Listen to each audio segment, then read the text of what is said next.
સમાચારો પર નજર કરીએ તો વડોદરા ખાતે એમકે નાડકર્ણી સ્કૂલમાં બે વિદ્યાર્થીઓ વચ્ચે મારામારીની ઘટના સામે આવી છે। પરીક્ષા આપીને નીકળેલા બે વિદ્યાર્થીઓ બાખડ્યા હતા।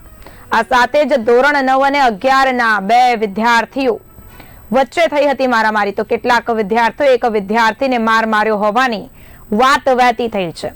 વિદ્યાર્થીને મોઢાના ભાગે થઈ છે ઈજા। મારામારીની ઘટનાના પગલે સ્કૂલ પર પોલીસ દોડી આવી હતી। હાલમાં સમગ્ર મામલો પોલીસ સ્ટેશન ખાતે પહોંચ્યો છે। ને આજે મેં 10 વાગે છૂટો પેપર આપીને તો દાદાની વચ્ચે મને પેલા ટપલીઓ મારી, પછી નીચે આવીને મને અહીં ઘેરી લીધો। બધાએ ફેટો મારી છે, દાંત બાત બધું તોડ નાખ્યું છે।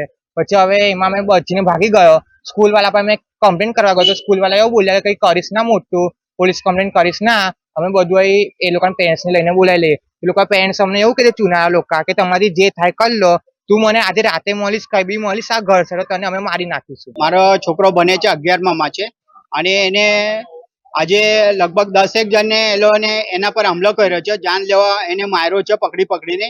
એ છોડવાનો બહુ પ્રયત્ન કર્યો અને એ ભાગવાનો પ્રયત્ન પછી એના પર બહુ મોટો હુમલો કર્યો। એને દાંત બીત બધો બહુ ઘણું બધું ઈજા પહોંચાડી છે, પેટમાં લાતો મારી છે, બુક્કા માર્યા છે અને બેભાન થઈ ગયેલો। મને કોલ આવ્યો, પપ્પા આવું રીતે થયું, મારા મોટા છોકરાએ કોલ કર્યો મને।